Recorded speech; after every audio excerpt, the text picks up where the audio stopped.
Good evening, everyone. Thank you for being here tonight. I want to start out by addressing the loss of life that we saw here in Minneapolis today. Any loss of life is a tragedy, and I think all of us can agree that in this situation it was preventable.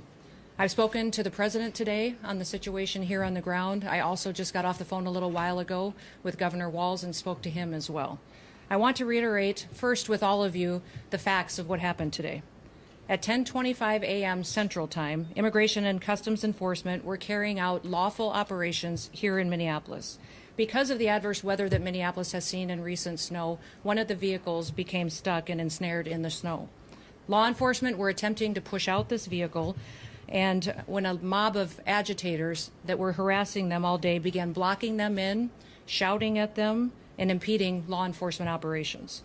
ICE officers and agents approached the vehicle of the individual in question, who was blocking the officers in with her vehicle, and she had been stalking and impeding their work all throughout the day. ICE agents repeatedly ordered her to get out of the car and to stop obstructing law enforcement, but she refused to obey their commands. She then proceeded to weaponize her vehicle, and she attempted to run a law enforcement officer over. This appears as an attempt to kill or to cause bodily harm to agents, an act of domestic terrorism.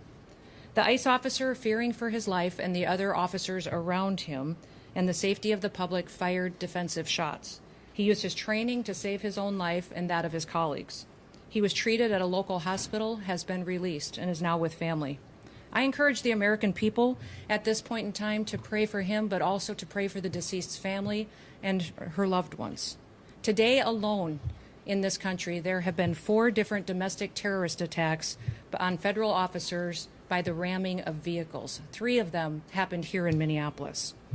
We've seen over 100 of these vehicle rammings happen in just recent weeks, and this must stop. ICE alone is facing a 1,300% increase in assaults against them and an 8,000% increase in death threats against all of them. In fact, the very same officer who was attacked today had previously been dragged by an anti-ICE rioter who had rammed him with a car and drug him back in June. He sustained injuries at that time as well. And let me remind you why we're all here in this city today and why we've been here. In communities across this country and here in Minneapolis, we're just enforcing the laws that we have in this country. For years under President Biden, tens of millions of dangerous criminal illegal aliens, terrorists, and suspected terrorists were allowed to invade our country over our southern border. They were allowed to steal, to defraud, and to perpetuate violence against American citizens. Regardless of who your mayor or who your governor is, President Trump promised every single American that he would make America safe again. He promised every single American that he would work to protect them from dangerous criminals.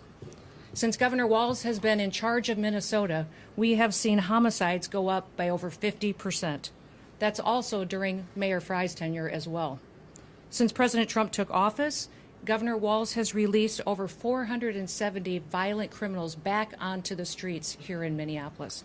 He has another 680 of them still within his jurisdiction that he could give to us today to face the consequences for their crimes. Because Governor Walz and Mayor Frye refuse to protect Minnesotans, and instead they protect these criminals, that's why we are here. And we didn't just show up yesterday, we've always been here. But we're surging operations because of the dangerous situation we see in this country and because we're no longer going to allow illegal criminals to damage and harm, to kill, to sexually abuse, to proliferate drugs, and to steal American taxpayers' dollars. This state has faced unprecedented immigration fraud. It's seen unprecedented benefit fraud.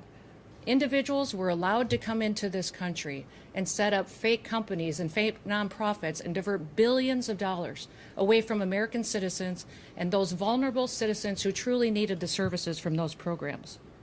This city has burned before, and your mayor and your governor let it happen.